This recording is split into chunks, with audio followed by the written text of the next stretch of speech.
अस्सलामु अलैकुम मुहतरम नाज़रीन किराम। नमाज तस्बीह के मुतल्लिक़ आज हम बात करते हैं सही अहादीस की रोशनी में। और नमाज तस्बीह का तरीक़ा क्या है, इसकी फ़जीलत क्या है, इसकी रकात कितनी है, इसको किस तरीके से पढ़ सकते हैं और किस टाइम पे पढ़ सकते हैं और किस टाइम पे पढ़ना ज़्यादा अफजल है, इन तमाम बातों के मुतल्लिक़ आज हम अहादीस की रोशनी में जानने की कोशिश करते हैं।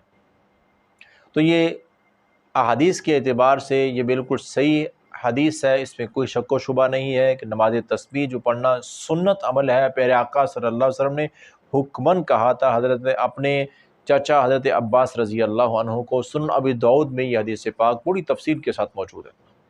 कहा था कि चाचा मैं तुम्हें आपको एक ऐसा अमल बताने लगा हूँ कि जो मेरी तरफ से आपके लिए तोहफ़ा है, जिसकी बड़ी बड़ी 10 खूबियाँ हैं।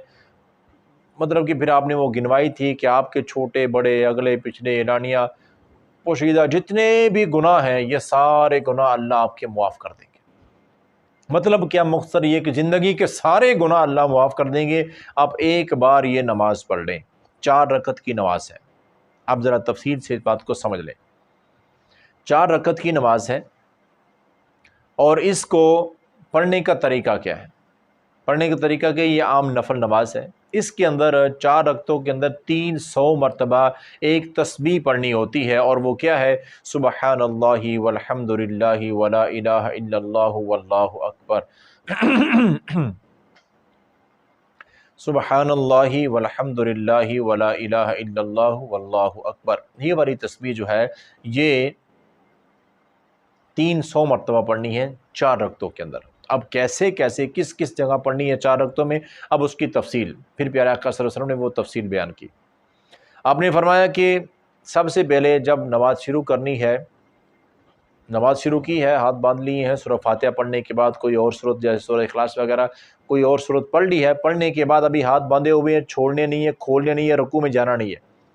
किरात मुकम्मल करने के बाद 15 मरतबा ये दुआ पढ़नी है, सुबहानल्लाहि वल्हम्दुलिल्लाहि वला इलाहा इल्लल्लाहु वल्लाहु अकबर 15 बार। एक बार मैंने पढ़ी है तो इस तरह 15 बार पढ़नी है।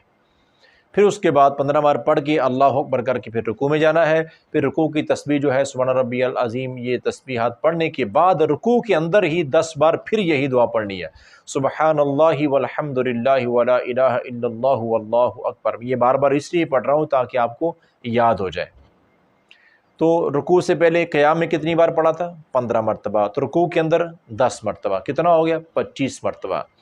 फिर जब रुकू से उठना है, समी अल्लाहु लिमन हमिदा रब्बना वलकल हम्द, ये पढ़ने के बाद सीधा खड़े होके 10 बार फिर पढ़ना है, सुबहानल्लाहि वल्हम्दुलिल्लाहि वला इलाहा इल्लल्लाहु वल्लाहु अकबर। तो कितना हो गया? 35 मरतबा।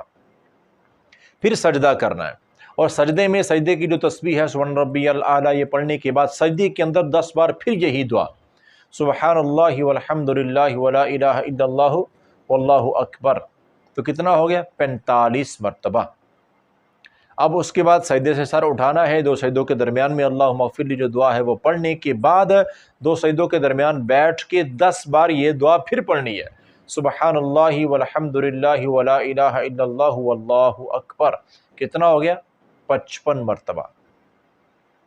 अब दूसरे सजदे में भी पहले सजदे की तरह 10 बार फिर पढ़नी है, कितना हो गया? 65 मरतबा। फिर दूसरे सजदे से उठकर बैठ जाना है, खड़े नहीं होना दूसरी रकत के लिए। सुन्नत अमल, सुनन अबी दाऊद की ये रिवायत है, पूरी तफसील से आपने बयान किया। दूसरा सजदा करके भी उठ के बैठ जाना है, 10 बार फिर पढ़ना है, सुबहानल्लाहि वल्हम्दुलिल्लाहि वला इलाहा इल्लल्लाहु वल्लाहु अकबर। कितना हो गया? 75 मरतबा। अब खड़े होना दूसरी रकत के लिए। तो दूसरी रकत में बिल्कुल इसी तरह 75 मरतबा, तीसरी रकत में भी 75 मरतबा, चौथी में भी 75 मरतबा। तो ये टोटल कितना हो जाएगा मुकम्मल? 300 मरतबा।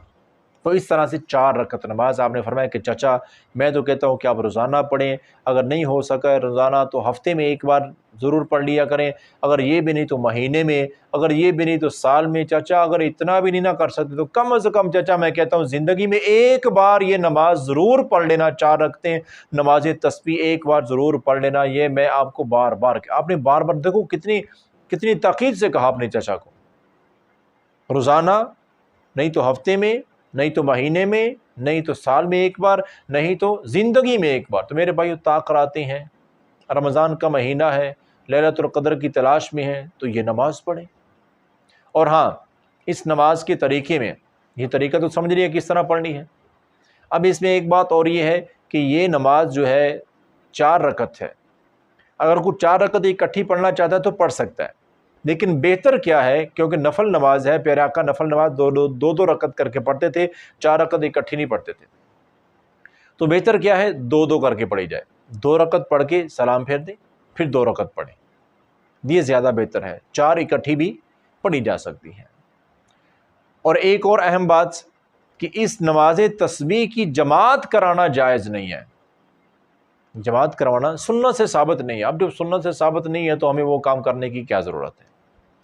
نماز تسبیح جو ہے یہ اکیلے بندے کا، کوئی مرد ہو یا عورت ہو، کئی دفعہ اعلانات سنتے ہیں عورتوں کے لیے نماز تسبیح کا انتظام کیا کہ باجماعت پڑھائی جائے گی، پڑھائی جاتی ہے، یہ سنت عمل نہیں ہے میرے بھائی۔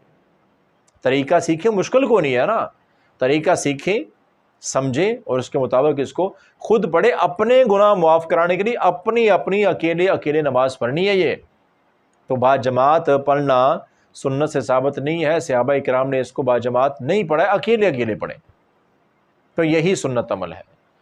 تو اللہ سے دعا ہے اللہ تعالی ہمیں ان مسائل کو سمجھ کر عمل کرنے کی توفیق عطا فرمائے۔ اور میرے محترم بھائیوں، جیسا کہ یہ پیغام آپ کے پاس پہنچ گیا ہے نماز تسبیح کے حوالے سے، تو میں گزارش کروں گا کہ یہ کچھ دیکھیں نا، نیک عمل تو ہے لیکن سنت کے مطابق کیا جائے فائدہ تو پھر ہے نا۔ کچھ لوگوں کو مسائل کا پتہ ہی نہیں ہے، تو آپ کو بھی چاہیے کہ اس ویڈیو کو زیادہ سے زیادہ شیئر کریں تاکہ لوگ بھی اچھے طریقے سے سنت کے مطابق عمل کر سکیں۔ اللہ تعالی ہم سب کو عمل کی توفیق عطا فرمائے۔